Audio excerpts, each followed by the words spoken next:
Okay, we're going to go ahead and get started. I don't know why we're missing like 5 people today, but hopefully they'll show up and no ill fortune has befallen them.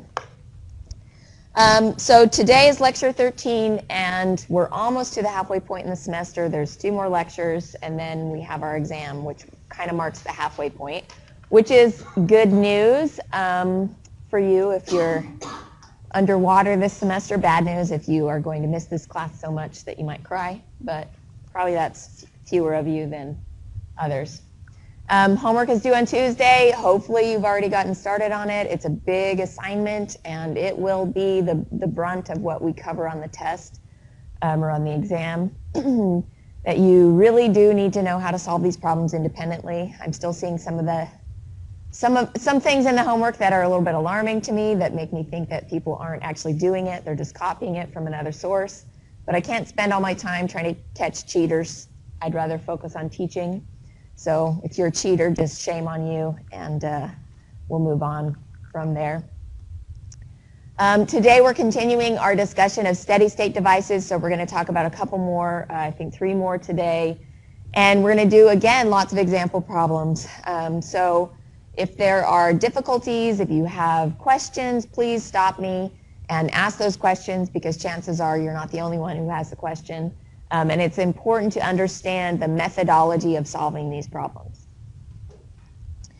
I included this slide. This is something that I've talked about previously, but I guess I haven't specifically written it down for you, that these, I think, are 5 steps for successful problem solving. And this is not just unique to thermodynamics, that this will apply for fluid mechanics, kinematics, mechanics of materials, dynamics, any class, that these are really good steps to help you methodically plod through some of these problems. So the first step, of course, is to identify or define your system. So that includes drawing a picture. I see a lot of homework where there are no images, no pictures, yet there's inlets and outlets that are referred to, or state 1, state 2, or different things like that, where those really have no meaning if you don't have a picture that goes along with them. And it's kind of suspect to me when you're talking about a volume 2, a volume 3, and a volume 1, and there's no indication earlier in the homework that you even know what those mean. So draw a picture, label the knowns, and then list any assumptions you need to make. Is it a steady state system? Is it an ideal gas? Are you operating under the assumption that it's adiabatic? Whatever your assumptions are, write them down so that later if you find the wrong answer, or you need to somehow justify what you've analyzed, that those assumptions will help you do that. Well, okay, my answer's slightly different from the book, but I assumed that gravity was 9.8 instead of 9.81, something like that. Then you need to look up any properties that you don't already have in your diagram or labeled on your diagram, things that aren't given to you in the problem, but that you can use the tables to look up. So let's say you're given temperature and specific volume. Well, you could look up pressure, or you could calculate pressure using the ideal gas law. So any properties that are unknown, but you can find easily given the property values you already have, go ahead and look those up and get them ready. And then you can write down your mass or energy balance equations and then start crossing out irrelevant terms. Now 3 and 4 may be interchangeable. Maybe you're not exactly sure which properties you're going to need for this problem. So you could start with step 4, write down those equations and figure out, okay, I need internal energy, or I need enthalpy. If you don't know that at the outset, then you might switch those 2. And then the last step, of course, is to solve for unknowns. So if you have 2 equations, 2 unknowns, you should be able to complete the problem and be fine. So approaching it methodically will help you not only understand the problem a little bit better, but also just keep your work organized, so that if there is a mistake or if you're missing something, you can go back to it and say, okay, what step did I miss? What assumptions am I missing? Is this an ideal gas? Oh, it's an ideal gas. Okay, that's what I can use to solve for the mass. So it's really important to kind of keep it straight. Okay, so our first steady state device for today is a mixing chamber. And this is any any device, any sort of system where two or more fluid streams are mixed. Okay, so an obvious example would be like your shower head in the bathroom where hot water and cold water mix together to provide a comfortable bathing temperature.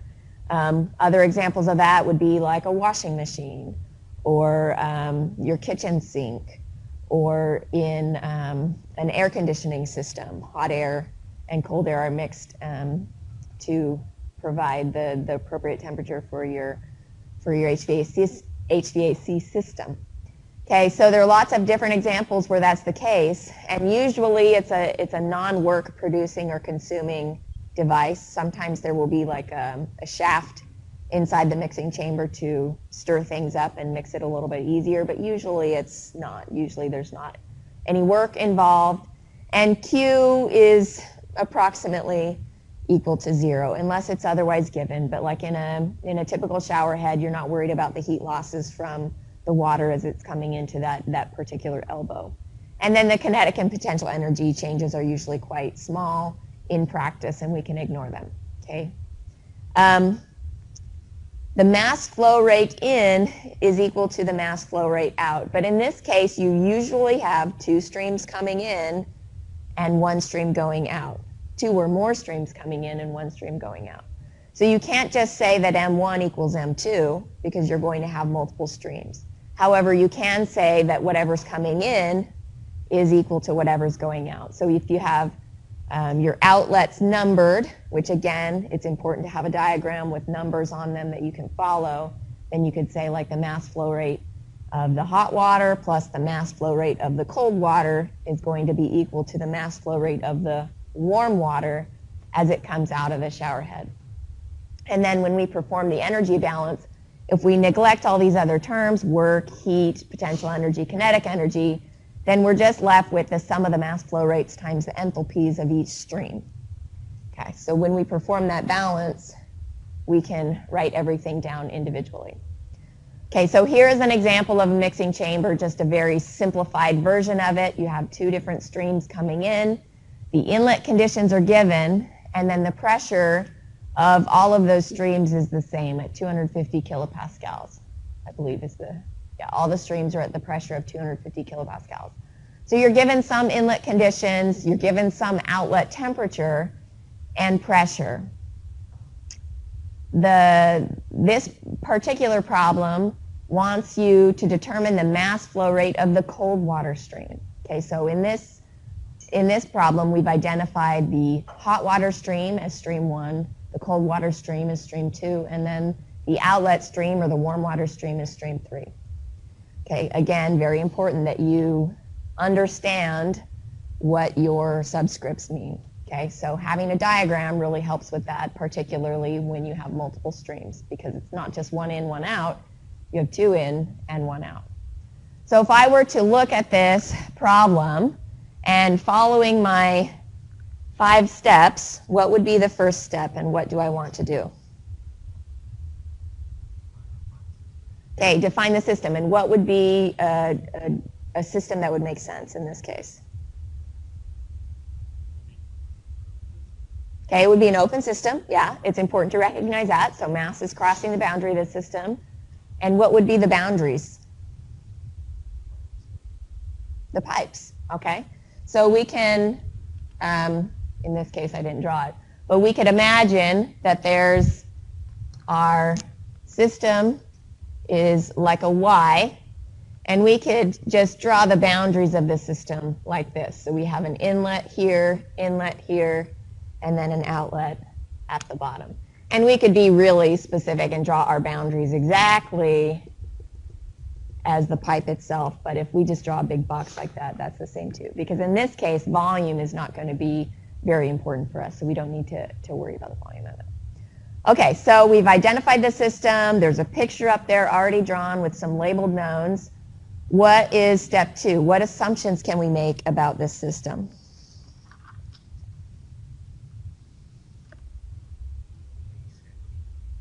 Okay, so we can say kinetic and potential energy are negligible, and you can see I've already made some assumptions there. But what else? What other assumptions are important? Okay, That wouldn't be an assumption because that's a given law. But there is something along with that that we can say instead. So saying that it's steady flow then makes it so that there's no mass accumulation. So the mass balance law is not an assumption, but saying steady flow allows us to use a certain form of the mass balance equation, if that makes sense. So what you were saying was correct, but that's not an assumption. That's the result of the assumption we make. It's semantics, I know, but okay. So it's steady flow. There's no kinetic or potential energy. And then the third one I wrote up there is that there's no heat transfer. Okay, so we've defined our system. We have these streams. If we go to step 3, that's looking up properties that define states. So what is our working fluid? Water. Okay? And do we have a way of looking at properties for water? Yeah, table. So what table do we need to go to?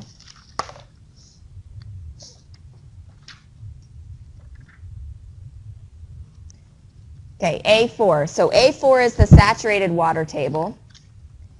A7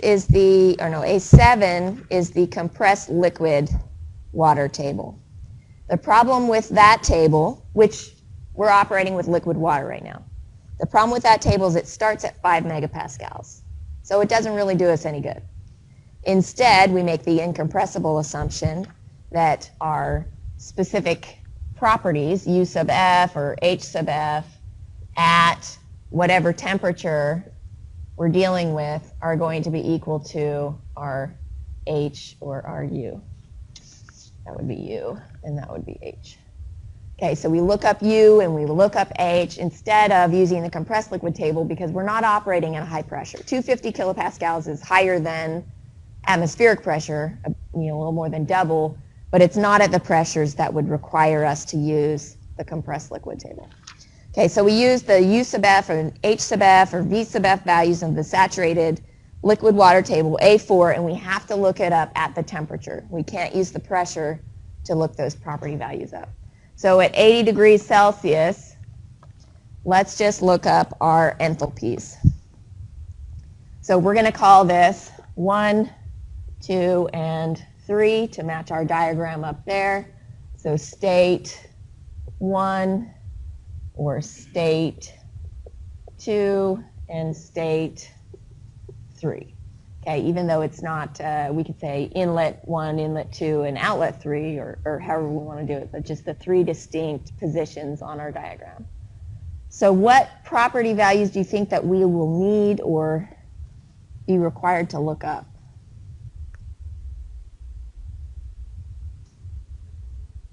Enthalpy, okay. There's always that question of, do I use internal energy or do I use enthalpy, right? That sometimes we use internal energy, sometimes we use enthalpy. You've noticed that in this class, right? Okay, when it's an open system, steady flow, we use enthalpy. If it's a closed system with no boundary work, then we use internal energy. And that's just based on the derivation of the energy balance equation. So enthalpy. For open systems, we want enthalpy. So if we look up at 80 degrees Celsius, what is our enthalpy?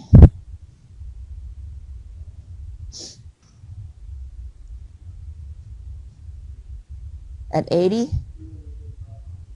Yeah, 335.02. And it's really easy to misread the lines on the table. So that's a common error I see sometimes in the homework and the exams.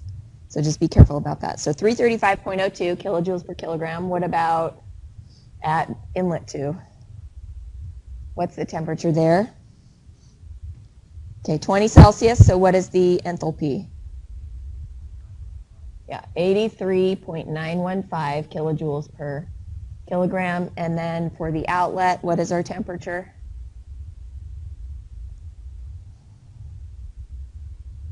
.42. Okay, is that on the table? So what do I need to do? Interpolate. Okay, so if I interpolate that value for H2, or H3, sorry, I find it's 175.9 kilojoules per kilogram. Okay, so that's in between 40 and 45. degrees Celsius, so that falls between those two values on the table of 167 and 188 for the enthalpy. Okay, so we've got property values at our states. We know all the temperatures. We know all the enthalpies. How do we approach solving this problem? And keep in mind that there are two two equations, balance equations, that are available to us to help us solve it.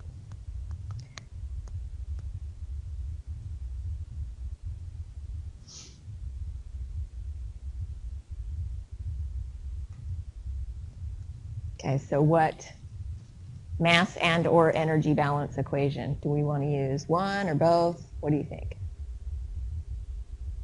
Trying to find the mass flow rate of the cold water stream. Could you do the work energy thing, make them equal each other? Yeah, okay, so let's look at that. So we can use our energy balance, and we can say Q dot in minus Q dot out plus work dot in minus work dot out plus, or no, equals, sorry, or, yeah, we'll do plus the sum of the mass flow rates times the enthalpy in, I don't want to erase that, minus the sum of the mass flow rates times the enthalpies out is equal to 0. Okay, so I can put the out minus in on the other side of the equation, or I can leave it on this side of the equation. So everything cancels out except for these enthalpy terms, right? So we have the sum of the mass flow rates times the enthalpy in is equal to the sum of the mass flow rates times the enthalpy out. So then we divide those up. What are our mass flow rates in? Okay, it's in kilograms per second, but what do we have coming into our system? Okay, there's one, it's M1, right? So M dot 1 times H1 plus M dot 2 times H2 is equal to M dot 3 times H3. So we have 3 different streams, 3 different mass flow rates, but we know that they balance one another with this energy equation. Okay, do we know M dot 1? Do we know M dot 2? Do we know M dot 3? No. Okay, so do we know H1, H2, and H3? Okay, so we have 2 unknowns in this equation, M dot 2 and M dot 3. So we need a second equation to help us solve for those. Okay, so how do we know that?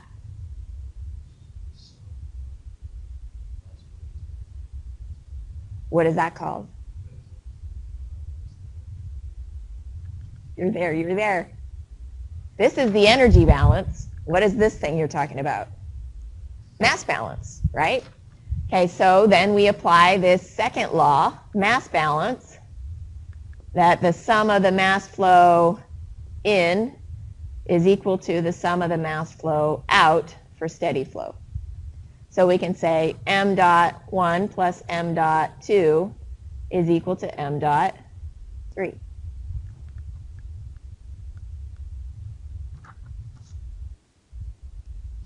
So then we can do that to get rid of one of these unknowns, right? So M dot 3 now we can replace with M dot 1 plus M dot 2. We can just put that into our equation. So we can rewrite, I'm going to move over here, M dot 1, H1, plus M dot 2, H2, is equal to M dot 1 plus M dot 2 times H3. And you can see how quickly this would get confusing if you weren't keeping track of your subscripts. That you'd be like, why am I multiplying an M2 times an H3? Or, you know, that you can get confused that. So if we solve for M dot 2, we find that it's equal to M dot 1 times H3 minus H1 over H2 minus H3. So if we put in all the numbers for that, where M dot 1 is 0.5 kilograms per second, we've solved for, or we've looked up all of these enthalpies. then we get our mass flow rate is 0.865 kilograms per second. Okay, so that's m dot 2. And that's what the problem is asking for us to solve, right? If we needed to, we can solve for m dot 3 now because we know m1 and m2. So we have all the information that we need. Now, in a problem like this, instead of saying solve for m dot 2, they might instead say find the final temperature. And they'll give you m dot 1 and m dot 2. So how would you approach that problem? How would it be different? If you knew the temperature at state 1 and state 2, but you didn't know the temperature at state 3, you'd have to solve for H3. Okay, so H3 would be your unknown instead of m dot 2. So you'd have like an m dot 3 and an H3 you'd have to solve for H3, and then using that, go to the table and figure out the temperature at 3. So you'd look for an H sub f value that was equal to the temperature. Okay, any questions on this example?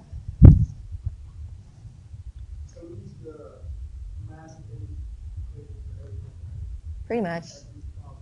Not every problem, because sometimes you'll be able to get it all with just the energy balance or with just the mass balance. Right, but we use one of the Yeah, one or both for steady state open systems. Closed systems, you use a different form of the energy balance. It's not in the rate form because you don't have mass flow. So it's like instead of Q dot, you just have a Q, and instead of an H, you have a U. So it's a slightly different form, but it's the same basic principle. Yeah. Okay, any other questions? Okay, so let's look at another problem. So this one is slightly more complicated in that we have a mixing chamber coming into a room. And how would we analyze this problem? Yeah, we might break this up into 2 parts, right? So we can look at it like this. We can analyze first this mixing chamber, which is very similar to what we just did. And then we could look at just the room. Okay, and in many cases, depending on what you're given, what you're not given, you may have to do that. In this case, in part A, they want you to find the mixture temperature at the inlet of the room, so T3. The only way to find T3 will be to analyze those systems separately, because if you analyze it as one whole big system, then you'll miss out on figuring out what is T3. And then you want to find the rate of heat gain to the room. So in this case, we'll probably analyze the system, this half of it first, to find T3, and then we'll analyze this part to find the Q in. So let's just go ahead and look at that and get started. Okay, so again, finding or following these same 5 steps, identify, define the system. Okay, we've sort of talked about that. We're first going to analyze it like this, but making sure that even if we're analyzing it in 2 parts, that we still keep our subscripts and our notation accurate. Okay, so instead of calling it, in and out, we call it 1, 2, 3, and 4. Because when we analyze this half of the system, it's 3 is an out, but if we look at it from the room perspective, 3 is an in. So you can see again how it could get very complicated if you're not careful with your subscripts. Okay, so identify, define the system. We've done that. And draw a picture with our labeled knowns. We have cold air coming in at 5 Celsius, warm air coming in at 34 Celsius, and at a rate of 1.25 meters cubed per second. What is that? 1.25 meters cubed per second. A volumetric flow rate. So again, also being careful with your units. That is not mass flow rate, that's V dot. So warm air enters at 34 Celsius and 105 kilopascals. The air leaves at 24 degrees Celsius at the end of the room. So we want to find that interface temperature. The ratio of mass flow rates of the hot to cold air is 1.6. So they don't give us directly what is m dot, what is m dot 1 or 2. They give us the ratio of the room. And using variable specific heats, determine the mixture temperature at the inlet of the room and the rate of heat gain to the room. Okay, so we just start methodically again, going through this problem. So we identified the system. We've drawn a picture with our labeled knowns. We could also write on this diagram the volumetric flow rate, V dot, of the cold air stream. So it's V dot 1 is equal to 1.25 meters cubed per second. And then the mass flow rates of the hot to cold air, so m dot 2 over m dot 1 is equal to 1.6. That ratio. Okay, and then the temperatures are as labeled on the diagram. Okay, so part 2, what assumptions can we make or we are told to make about this system? What's our working fluid? Air. Okay, so is there an assumption that goes along with air? It's an ideal gas. Okay, so ideal gas. What else? This marker's weird. Steady flow. Yep, that's always a good one. What else?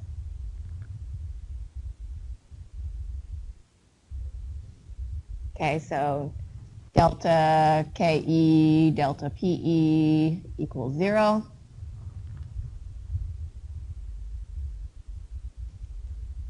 No work, no heat.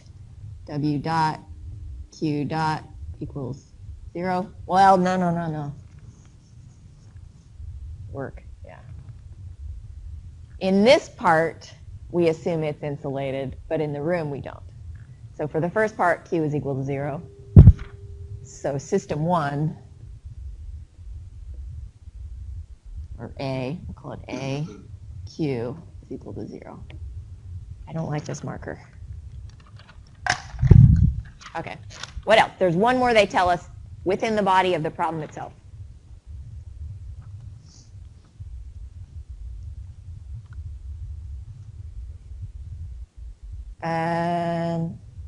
But there's no change in pressure. Okay, so it's ambient pressure is constant. P is constant. Okay, that's not the one I was thinking of, but that one works too. What else?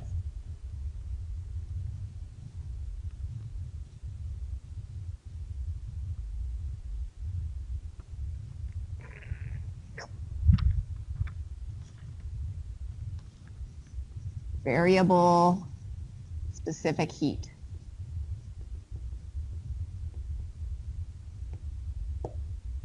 Okay, so variable specific heat is one method for finding the change in enthalpy of a system. We can also use constant average specific heat, but they're telling us we have to use the variable specific heat assumption, which means that we should use the tables to look everything up rather than using specific heats. So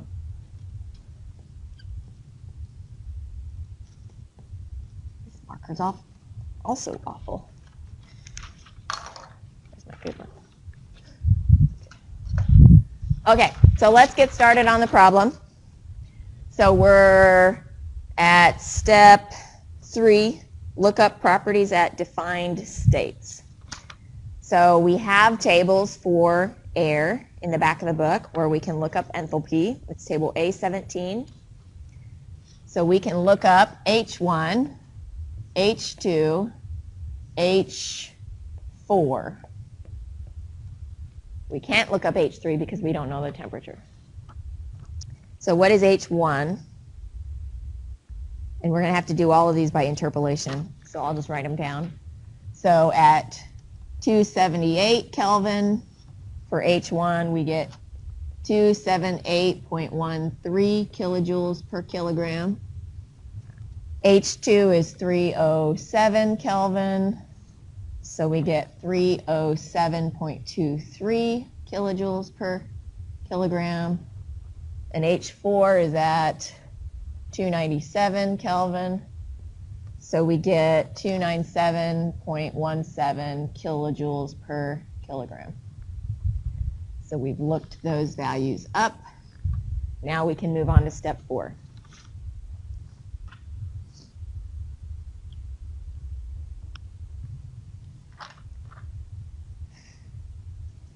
Okay, so for conservation of energy for this particular part of it, so for part A, we have Q dot in minus Q dot out plus work dot in minus work dot out is equal to the sum of the mass flow rates out, enthalpy out, minus sum of the mass flow rates in, enthalpy in. So there's no heat transfer, there's no work. The sum of the mass flow rates out times the enthalpy out is equal to the sum of the mass flow rate in times the enthalpy in. So then we can break that down further. The in is m dot 1 H1 plus m dot 2 H2 is equal to m dot 3 H3.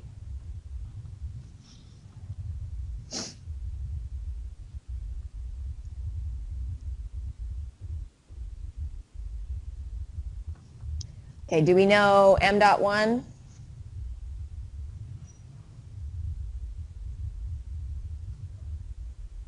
No. Do we know m dot 2?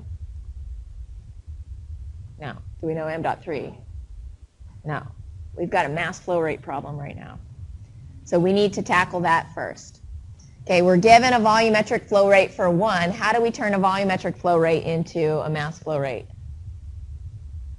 By multiply by the density, or divide through by the specific volume. Okay, so m dot is equal to rho times v dot, or v dot over specific volume. Okay, how do we find the specific volume for air, for the density for air?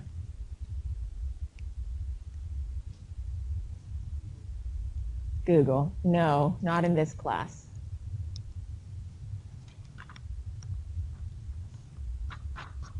What was this assumption? Okay, it's an ideal gas. So we can use the ideal gas law. P1 V1 is equal to R T1. So V1 is equal to R T1 over P1. For air, it's 0.2870 kilopascals times meters cubed per kilogram Kelvin, multiplied by the temperature of 1, which is 5 Celsius, but I have to use Kelvin. It's 278 Kelvin, divided by the pressure, which is 105 kilopascals. So I find my specific volume to be 0.75987 meters cubed per kilogram. So then I can solve for m dot 1 is equal to v dot 1 over this specific volume 1, which is this 1.25 meters cubed per second divided by the 0.75987 meters cubed per kilogram. So my m dot 1 is 1.645 kilograms per second.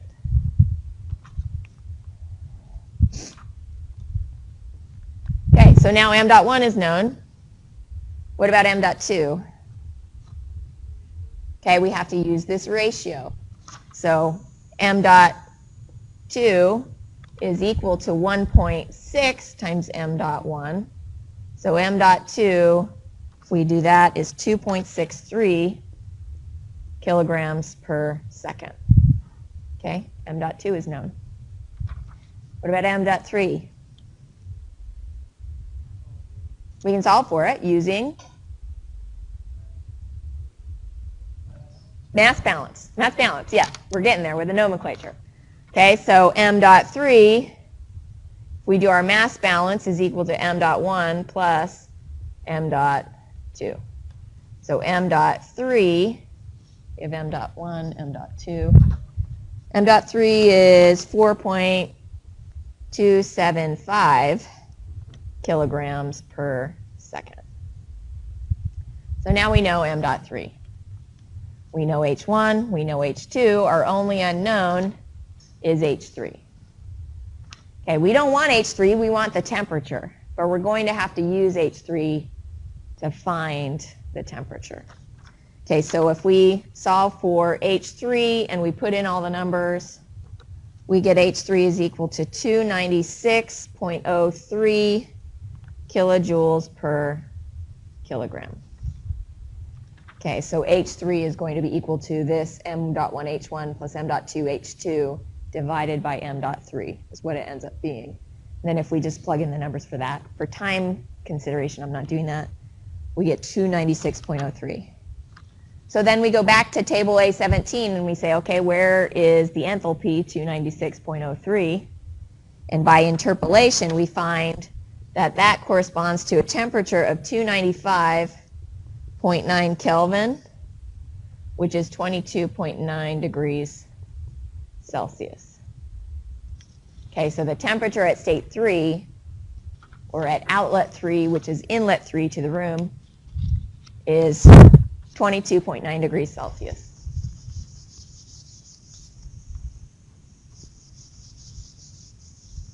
All right, so we've done part A. And there were a lot of steps to find part A, right? But that's okay because we knew how to do all of them. We just stepped it through. From part B now, we're analyzing the second half of our system.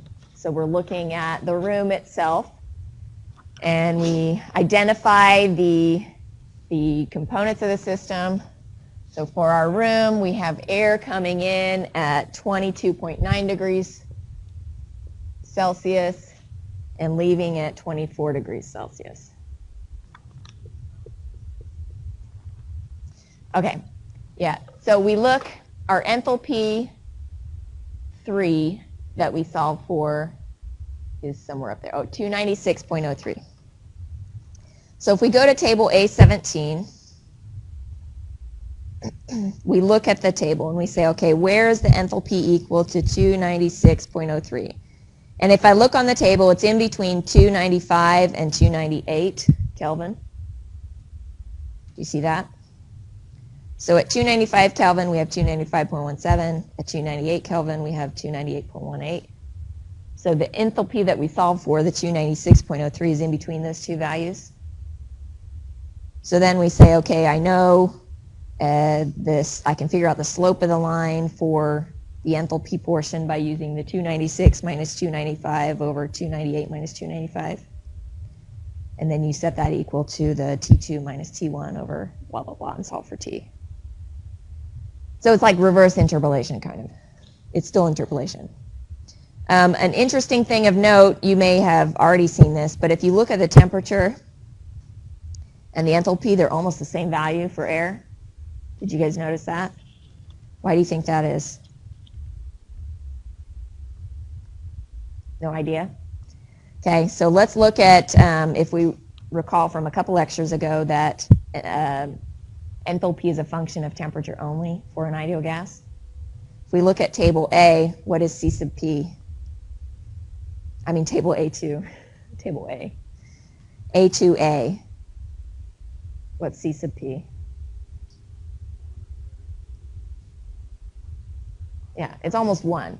So when you multiply C sub P times T, then you get a number that's very close to T. So that's why it's almost identical, which is kind of handy because if you don't know exactly and you're doing a back of the envelope calculation, you can say, okay, I don't know my enthalpy, but I know it's going to be about the same as the temperature. You'd have to remember that, but anyway. Okay, so we have our room now. And we want to figure out what's going on in our room. Okay. So we have air coming in at 22.9 degrees C, leaving at 24 degrees Celsius. And we want to determine the rate of heat gain to the room. Okay, so Q is coming in, right? Which would make sense because we have a cooler temperature entering and a warmer temperature leaving. So we have some Q in. All right, so we sort of already went through steps 1 and 2, and we looked up properties at the defined state. We already looked up H4 earlier. We solved for H3. We're back to step 4. write down the mass and or energy balance equation and cross out irrelevant terms. So in this case, what will we have? Which one should we start with? Okay, let's start with the energy balance, right? So Q dot in minus Q dot out plus work dot in minus work dot out is equal to M dot H out minus M dot H in. And it's the sum of those, but in this case we have one inlet, one exit, so the summation goes away. Okay, so do we have a Q in? Yes. Do we have Q out? Work in, work out, those are all 0. So Q dot in is equal to M dot 4 H4 minus M dot 3 H3. Do we know M dot 3? Yeah, we solved for that earlier. Do we know M dot 4? Not directly, but it's single stream, steady flow. So it's going to be equal to M dot 3. And we could do the mass balance to show that, or we could just say, okay, we know that one. It's the same as M3. We'll just call it M dot.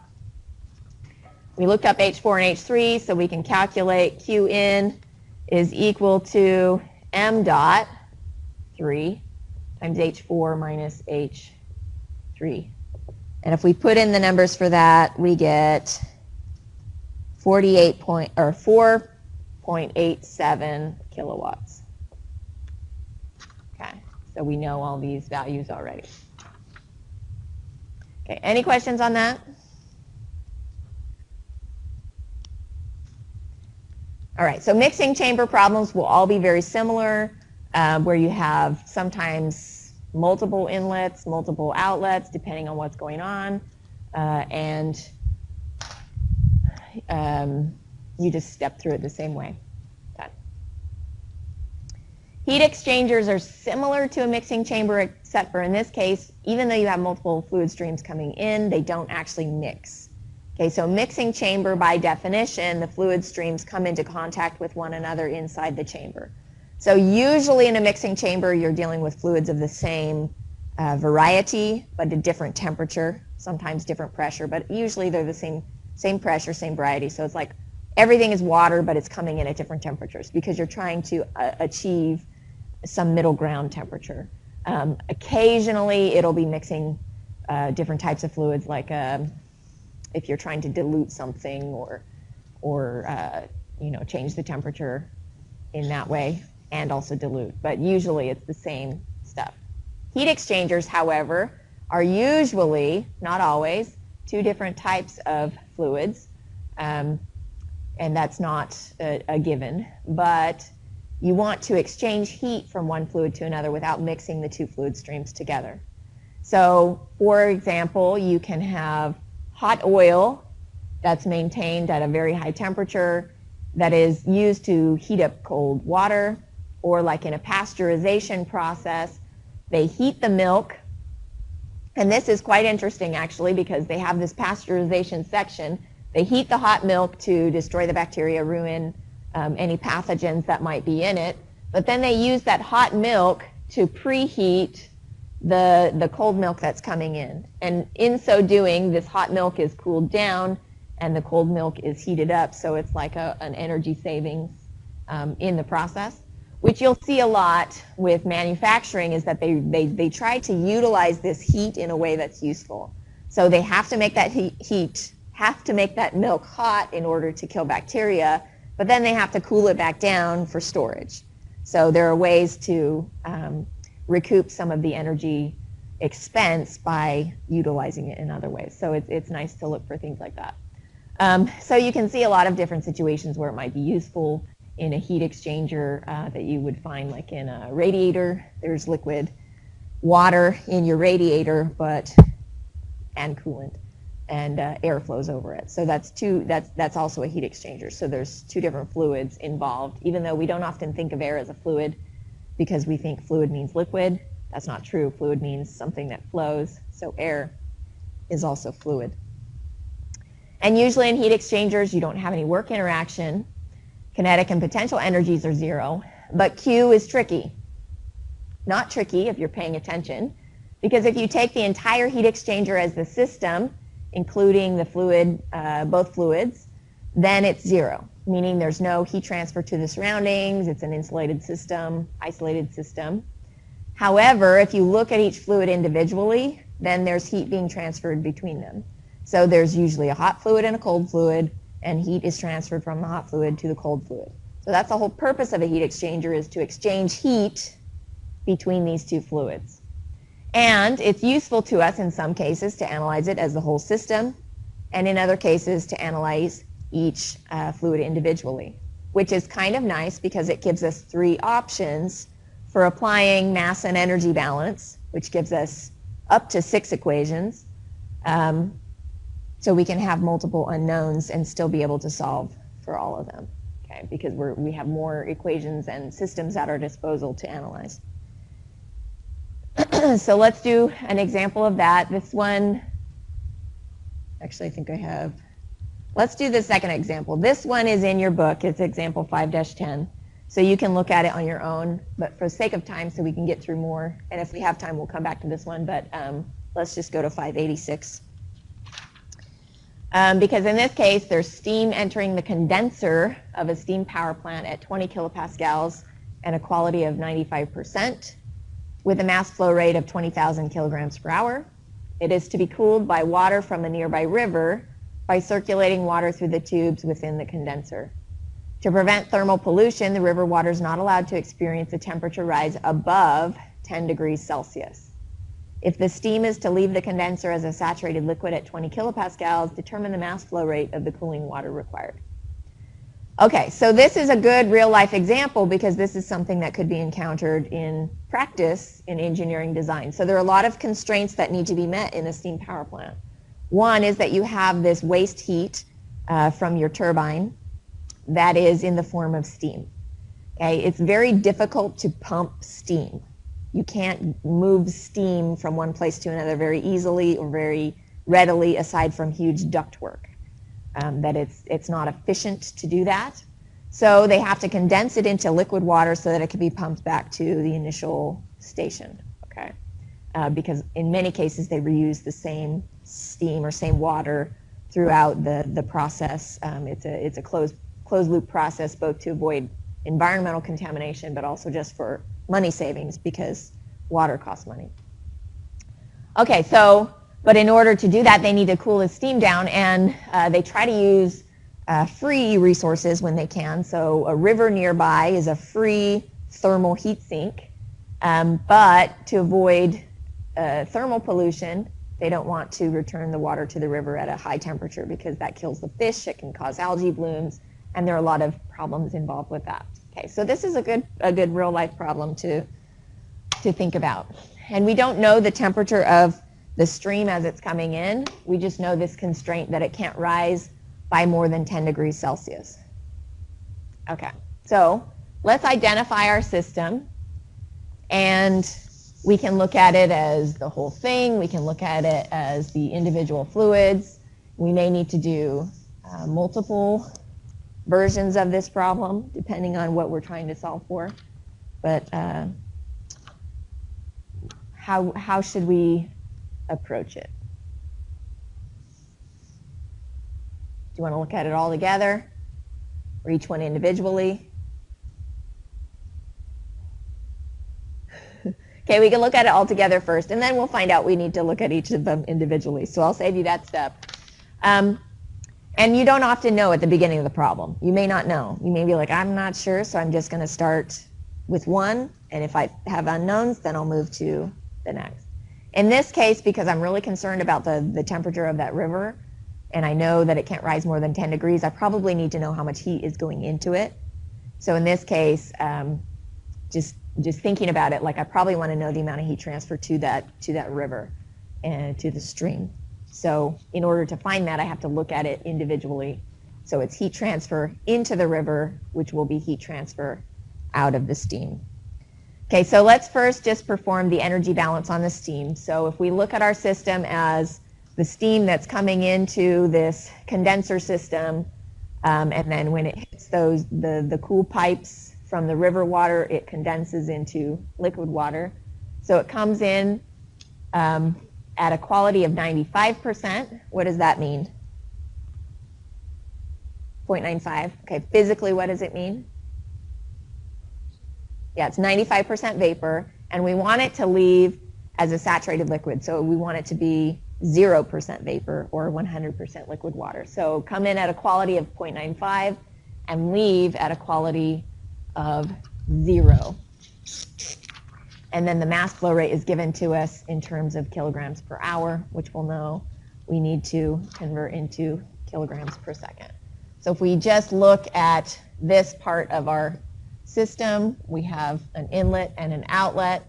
The conditions at the inlet are 20 kilopascals and X is equal to 0.95. Condition at the outlet, it's the same pressure, 20 kilopascals, X is equal to 0.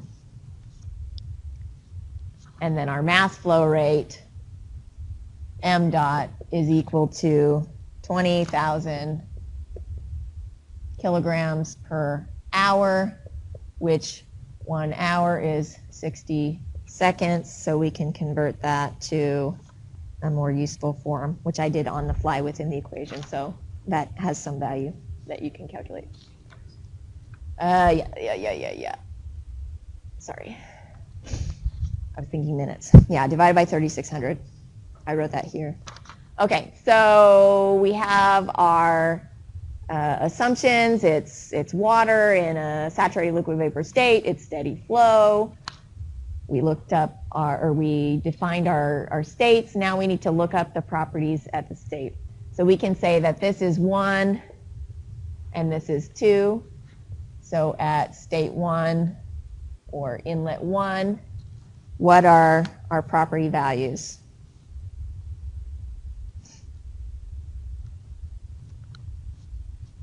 How do we find them?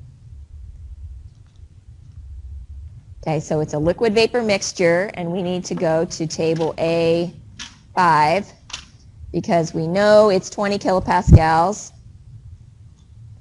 So we have to figure out our enthalpy, and the equation for enthalpy is equal to H sub F plus X times HFG.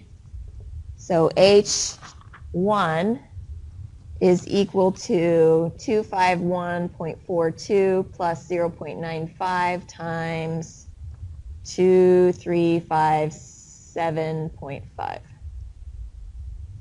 So H1 is equal to 2491.05 kilojoules per kilogram.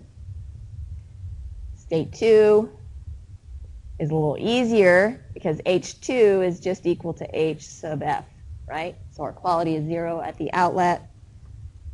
So it's 251.42 kilojoules per kilogram. And these all come from table A5.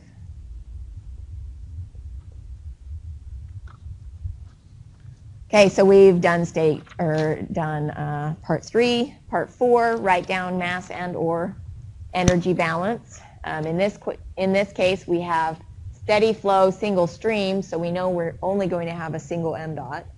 So mass balance won't be as useful to us as the energy balance.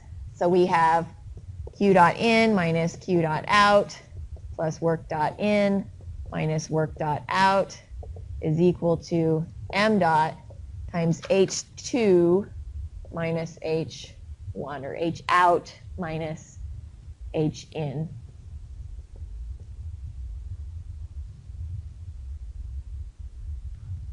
Okay, so we know pretty easily we don't have any work interactions.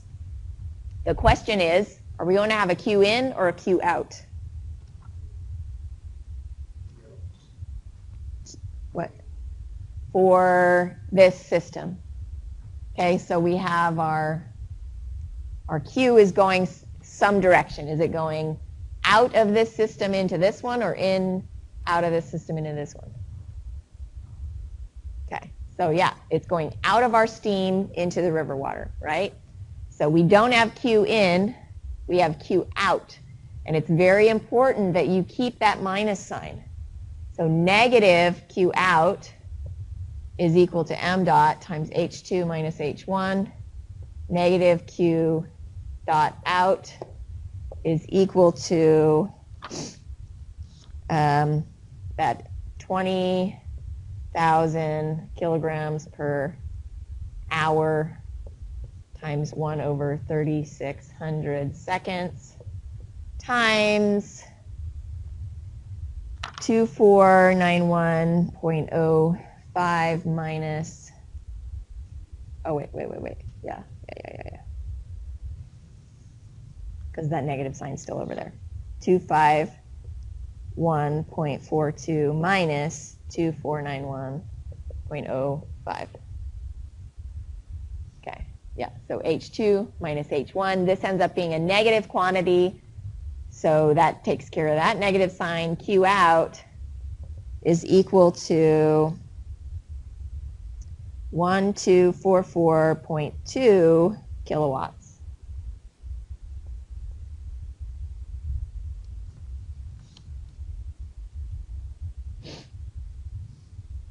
Let's just say we were confused and we said instead of Q out, it's a Q in. So we canceled out Q out and we found Q in instead. We'd end up with a negative Q in, or a negative here. Q in is equal to a negative 1244.2, which would mean that we assumed wrong in the beginning and it's actually Q out. So even if you make a bad choice here, if you're careful with your signs, it should tell you. So then you can go back and look at it like, oh, did I misunderstand this problem? Or have I made a sign error somewhere? Because you shouldn't come up with a negative answer if you've chosen the right direction, because we've taken care of that by just calling it Q in and Q out. Okay, so then we can analyze the second stream, or the second system. So we're just going to look at this part of it.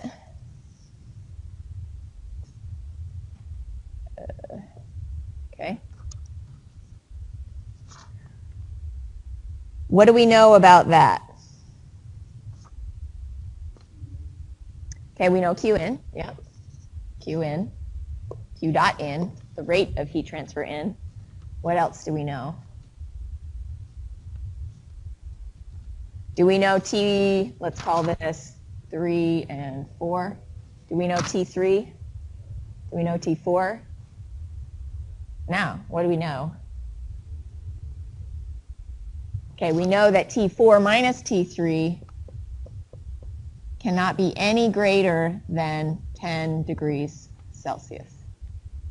Has to be less than 10 degrees Celsius. Okay, so let's perform the energy balance on the stream. So Q dot in minus Q dot out is equal to, well, plus work in minus work out, even though we're going to cancel those out, it's good to write them down, is equal to m dot H4 minus H3, because this is out minus in. So in minus out is equal to out minus in. Okay, so Q in, we don't have a Q out. So the Q is being transferred to the river. Q dot in is equal to this m dot times H4 minus H3.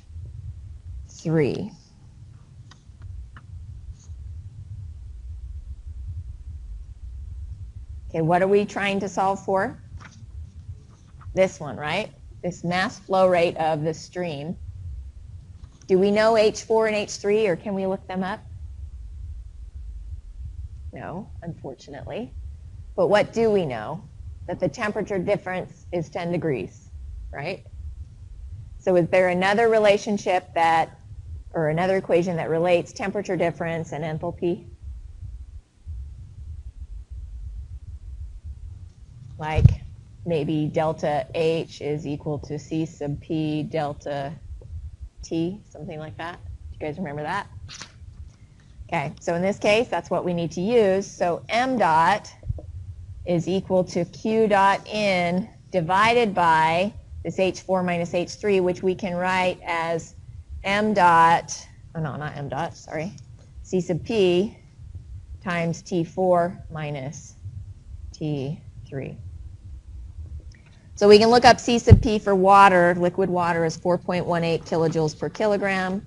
So Q dot in, we solved for before, was 1242.4 kilowatts divided by 4.18 kilojoules per kilogram Kelvin multiplied by this delta T, which a delta T, it's okay to leave it in terms of 10 degrees Celsius because that's also the same as 10 Kelvin. And we find our mass flow rate required to meet these conditions. So this is the mass flow rate of the steam so that we don't have the temperature increasing by more than 10 degrees, is 297.7 kilograms per second.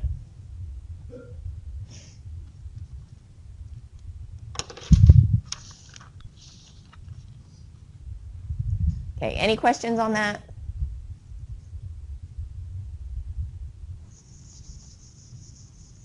I know that probably seems really easy when I'm doing it up here with you. It's like, oh yeah, of course, that's perfect, it makes sense, right? And then you get to a problem and it's like, I don't know how to solve this, right? Does that ever happen to you on your homework, ever? Every time? Okay, so just follow the steps, right? 1 through 5. Don't let it freak you out. Don't start jumping around. Just be methodical about it, and it will help so much. Okay, pipe and duct flow. This is one of the easier steady state devices. You can see that it's really dependent on what's going on. So sometimes there's heat transfer, sometimes there's work, sometimes there's elevation changes. Usually the velocities are pretty low. So you just have to look at the system and see what is going on to know what you can ignore or not. So there's no real set equation for pipe and duct flow. You have to carefully look at it. If it's an insulated system or if there's work interactions or if you have elevation changes. This is a fairly simplified version of a computer cooling system where we have air entering a duct and then there's heat being dissipated as that air is going through. So the components are cooled and they have to remove 180 watts of heat through this 1.4 meter horizontal duct with a cross section of 20 centimeters by 20 centimeters. The components are cooled by forced air that enters the duct at 30 Celsius and 1 atmosphere at a rate of 0.6 meters cubed per minute and leaves at 40 degrees Celsius. And it doesn't tell us necessarily what the pressure is as it leaves, but it's open to ambient conditions, so you can assume that it's leaving at 1 atmosphere. So you want to determine the rate of heat transfer from the outer surfaces of the duct to the ambient air. All right, so we know an inlet temperature for the air and an outlet temperature for the air. And we know how much heat those are dissipating. So let's, well actually, how much they're generating. So some of it is removed by the air flowing through the center of the tube, and some of it is removed by natural convection. So in this problem, you're trying to figure out how much of that heat is removed by this air flowing through, which you'll find out by how much the temperature increases, and then how much is removed by natural convection. Okay, so this problem is not difficult, but you have to be careful about how you solve it. So we look at it in 2 different ways. First, we're looking at the air inside the duct, and then we're going to compare that to how much heat is generated, if that makes sense. Okay, so with the air inside as the system, Q dot in minus Q dot out plus work dot in minus work dot out is equal to m dot times H2 minus H1. So we're going to find out how much heat goes into that air. We know the inlet and outlet temperatures. So we'll figure out how much heat is transferred into the air. Okay, so we have no Q out, we have no work in, and no work out, because we're looking at it as the air is the system. We're ignoring not ignoring, but we're just trying to find out how much heat is going into the air on the inside of the tube. And then we'll compare it to the total energy generation of the electronics. So Q dot in is equal to m dot times H2 minus H1. We can then say our m dot is not given, but we're given a v dot. So equals v dot over the specific volume. And in this case, we can look up H2 and H1 in the tables, or we can use C sub P times T2 minus T1. So we need to solve for our specific volume using the ideal gas law. So specific volume is equal to P over R, P, no. PV equals RT. So it's RT over P. R is 0.2870 kilojoules per kilogram Kelvin. Our temperature at the inlet is equal to 30 Celsius. So we use 303 Kelvin. And then our pressure is 1 atmosphere, or 101.325 kilopascals. So our specific volume we solve for 0.858 meters cubed per kilogram. So then we can plug that into this equation. So V dot is what? 0.6 meters cubed per minute. 0.6 meters cubed per minute. And 1 minute is 60 seconds. Divide by 0.858 meters cubed per kilogram. That's all going to give us our m dot. C sub P for air is 1.005 kilojoules per kilogram Kelvin. And then our temperature difference is 40 minus 30 Kelvin, or degrees Celsius. It's all the same. So we find that our Q dot in to this air is equal to 117.5 watts.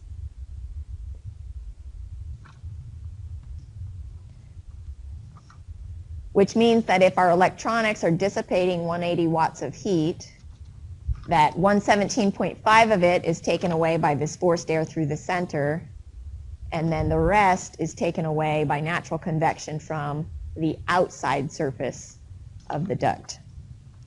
So Q from the outside is equal to this Q total minus the Q forced.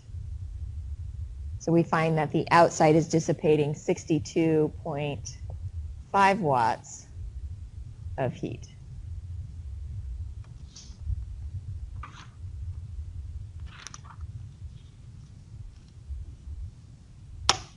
Okay.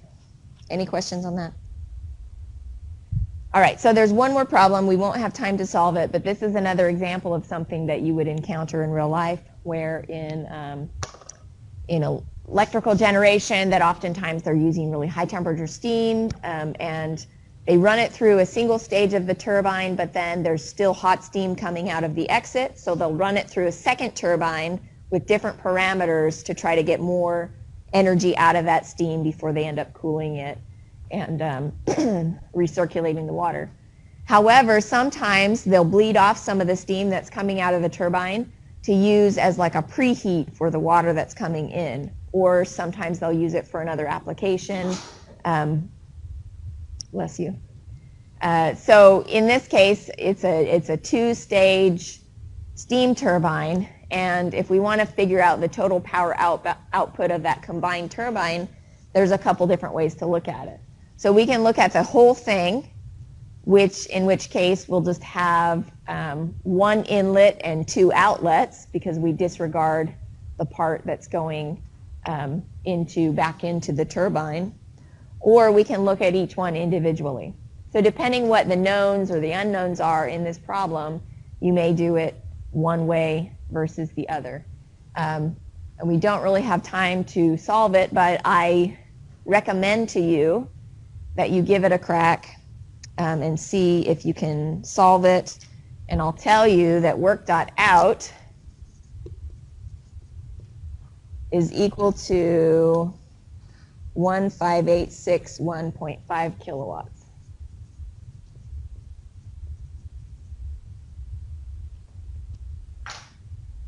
So this is in the lecture notes online, or you can take a picture of it or write down the parameters, however you want to work it.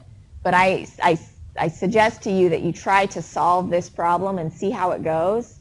And then if you have issues or problems, then you can come back. I know you have homework and stuff to do as well, but it's good practice to take a problem that's not required and just see if you can solve it, because that's what's going to happen on the exam, is just something you've never seen before and you don't have a lot of time to work on it and trying to figure out if you can work your way through it. So that's a good thing to do, a good exercise. Okay, any other questions? If you have homework problems, please email me, or we can set up a time for Skype. I'll be in my office today until probably 2. So if you need to come by after your next class or whatever, then I should be there until about 2 o'clock.